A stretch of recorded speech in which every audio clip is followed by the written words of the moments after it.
Alright, welcome back. For those who are new to me, my name is Adiola and I live here in Merida, Yucatan, Mexico, where I share my experiences as a single woman living here in Mexico. Today's video will be going over really the 5 main reasons why I decided to purchase my property as a fixer-upper here in Centro, Merida. So why did I choose a fixer-upper instead of an already built house anywhere else in Merida? So let's go over really what led me to choose a fixer-upper when I could have gone the easy route. Okay, so the first reason is, well, the price, right? Because as a foreigner here in Mexico, I do not qualify for any loan or mortgages, meaning that I would have to pay out of pocket. So for a good quality house in most places in Merida, at least good quality inside the peripheral in a good location, it will be about 2 million pesos. Now, then they had low income properties for about 500,000 pesos, which was about 25,000 US dollars, but they were in neighborhoods that I do not want to live in because they were really far from Merida and they were in like areas where developers go into and they just build copy paste homes. And that wasn't what I was interested in. I wanted a typical Mexican home in a typical Mexican neighborhood where all the houses will be all colorful and with different characters. So I didn't want that. But the properties that I could have gone with were about 2 million pesos and above. And that was about 100,000 US dollars, thereabouts. And remember, I would still need to pay for the closing fees, fideicomiso, and then of course to furnish the house. And I might even need to renovate the house a little bit or just do a few things to the house. So the first reason was the price point, right? I decided, okay, rather than buying something over 2 million pesos or close to 2 million pesos outside of the peripheral, whereby it will cost me money in gas and also time going back and forth from my house to Centro, hey, let me get something affordable in Centro. So that's why I chose this. And of course, the price point I mentioned in a previous video, the asking price for this property was under 700,000 pesos, which was less than 35,000 US dollars. And I was thinking then that, okay, I can probably spend another 400,000, 400 to 500,000 pesos to renovate the property and just bring it to a living standard that I was looking for then. But obviously that wasn't what I spent. I spent significantly more, especially considering the fact that I was scammed by a guy that was running a company called Cava Construcciones, right? So it cost me way more than that. But I was looking at spending a little bit over 1 million pesos. I spent over 700,000 pesos. So make sure you go watch that video. I will link it somewhere here. Watch the video where I broke down the cost on what I invested in acquiring this property. So I spent about 730,000 pesos, asking price, closing fees, fideicomiso fees, and so on and so forth to acquire this property. So I was looking at investing another 400 to 500,000 pesos to renovate it. So meaning it would have cost me a little bit over 1.2 million pesos to at least own a property inside of the peripheral, especially in Centro Merida, like a good home that is livable and also that's up to my standard. 1.2. That was my plan there, but that didn't work out. So yeah, so the first reason, which really was my main reason, was the price point, my budget. I didn't have 2 million pesos to just drop all in one go like that, right? Actually, plus the closing fees, it would have cost me about 2.2 million pesos, let's say thereabouts, right? Closing fees, fideicomisos, so on and so forth. And the second reason why I decided to buy this property as a fixer-upper also will be because of the size of the lot. So in one of the videos that I did about the reason why I chose to purchase this property, I mentioned this same reason as well, size. So many properties here in Centro Merida, they are on a very large piece of land. Like, it's unbelievable how vast the land size can get in Centro Merida. And it's unbelievable because, when walking past those homes, like you're walking on the sidewalk, you see the property is about 5 meters wide, 8 meters wide, 10 meters wide. And I'm thinking, okay, that's it, right? But then when you go into the property, and then you're just amazed by how deep that property goes. Some property can go as deep as 60 meters deep, 70 meters deep, even 100 meters deep. Like, they go that deep. This current one it's about 40 meters deep, right?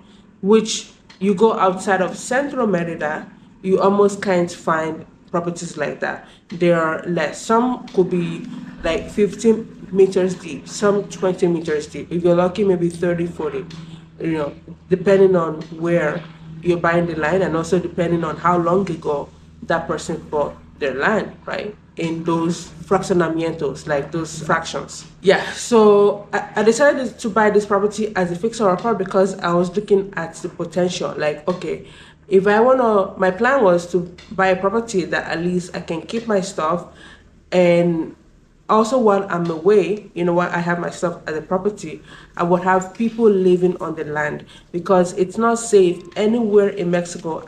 I'll say pretty much anywhere in the world now, because I'm even watching some news about the US where people are squatting in people's homes. So you don't want to leave your property empty for any period of time, especially more than 2 weeks, because I heard some people sometimes you could be away for a month, and then by the time you come back, people are living in your home, and it can take years, months to get them out, right? So my plan then was, okay, let me find a property that's at least big enough so that I can construct something at the back, and I can rent that unit out, so that when I'm away from my own personal property, the land isn't empty. There are people, at least there is someone living on the land. So people know that, okay, this particular unit is always occupied. So squatters beware, home invaders beware. There's someone living here. So I thought, okay, let me find something that at least is on a big piece of land that would allow me to build something at the back for people to rent and to live in, even though I'm not living here on the property. And also, that would also generate an income for me that will now pay back what I spent to build that property over a long period of time. And also, like, I don't want to have a property just sitting there not generating any income.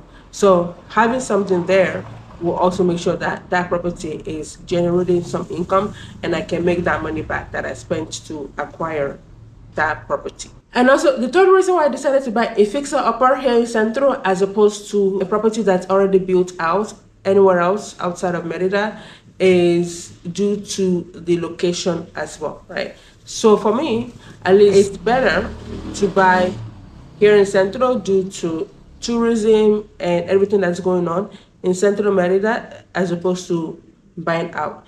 Even though there are Airbnbs outside of Centro. As a matter of fact, there are Airbnbs outside of the peripheral even, and people are actually booking those Airbnbs. Now, some of those guests sometimes do end up in Centro Merida, or at least closer to the city, because when you're outside of the country, you've never been to a country, and on the Airbnb listing it's telling you it's 20 minutes to Centro, or it's 20 minutes to the beach, and then you check into your Airbnb and you find out that it's actually 45 minutes to Centro. It's only 20 minutes between like 10 p.m. to like 6 a.m.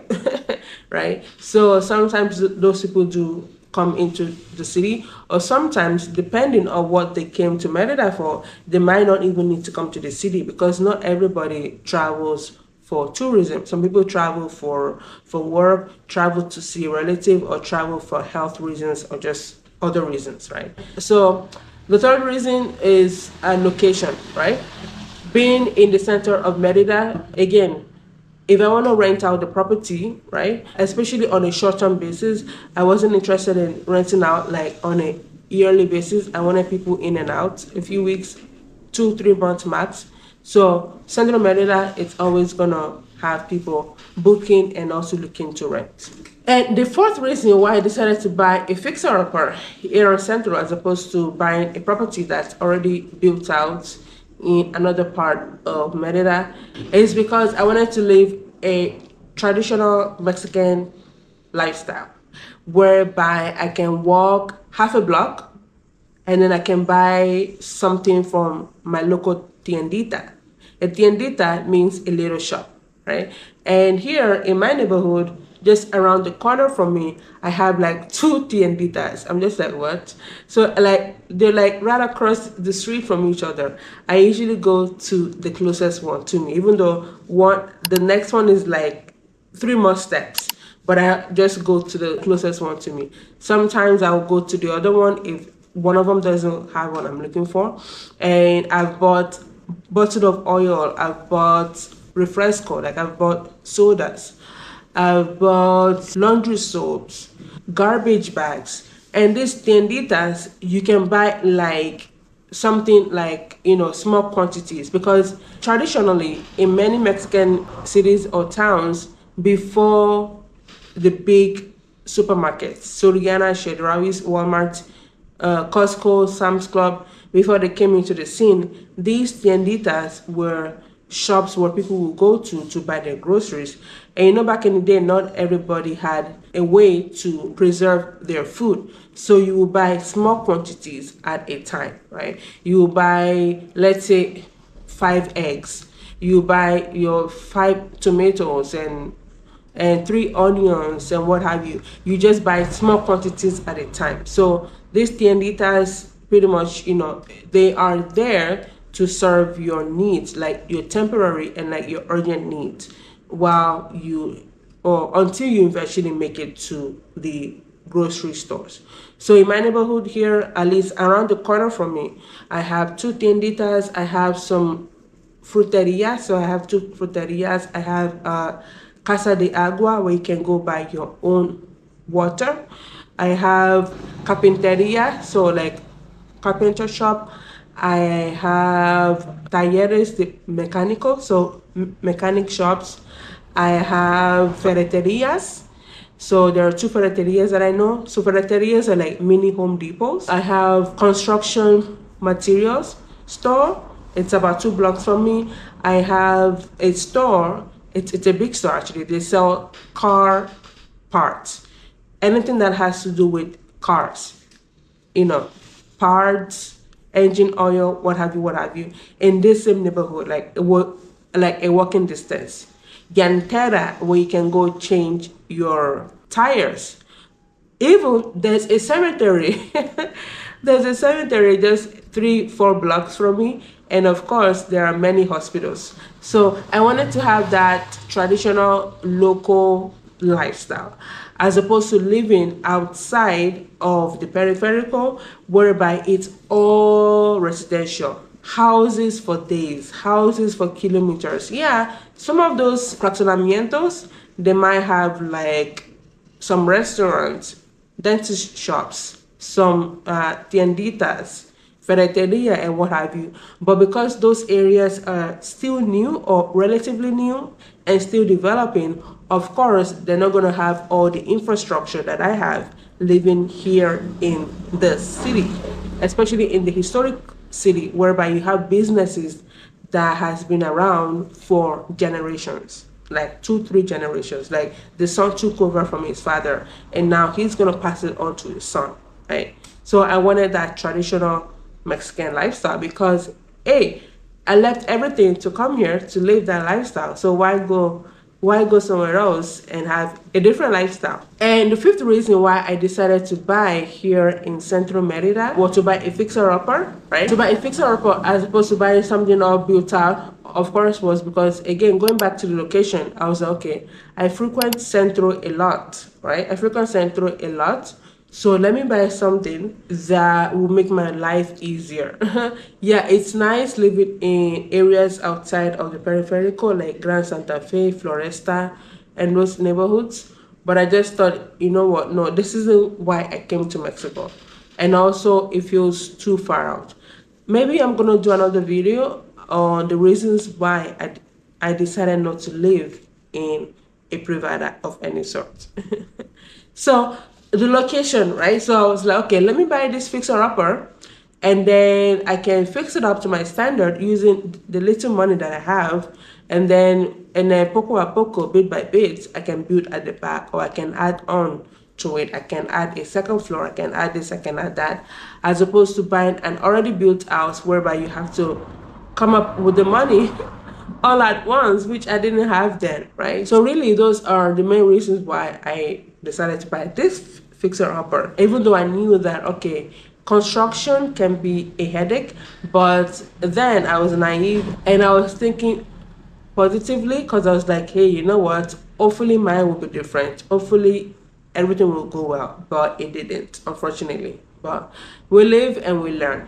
All right, so those are the main reasons why I decided to buy a fixer upper here in Central Merida, as opposed to buying an already built house anywhere else in Merida, outside of Centro. I mean, I could have also bought an already built property here in Centro, or even not too far from Centro, but the asking price, again, I didn't have them. Especially in Centro, the asking prices were like 3, 4, 5, 6, 7 million pesos. I'm like, I don't have this kind of money. And also, like, yeah, this house looks good, but like, really, I don't need fancy stuff like that. I just need a place to lay my head at night and to shower.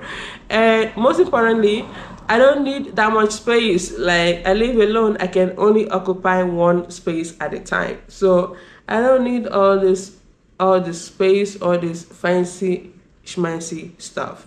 So let me go buy something that's within my budget, and I can build it up to my taste and also within my budget.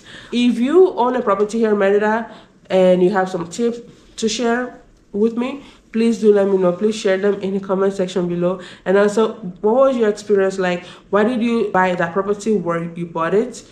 And how was your experience acquiring that property? And for those who are thinking of also purchasing here in Merida, or maybe even anywhere else in Mexico, let me know where you're thinking of buying, first of all, and also maybe some challenges that you might have run into while maybe trying to acquire properties in the past. All right, so if you haven't subscribed yet to this channel, please click on the subscribe button to be a part of the community, and I'll see you in the next video. Ciao.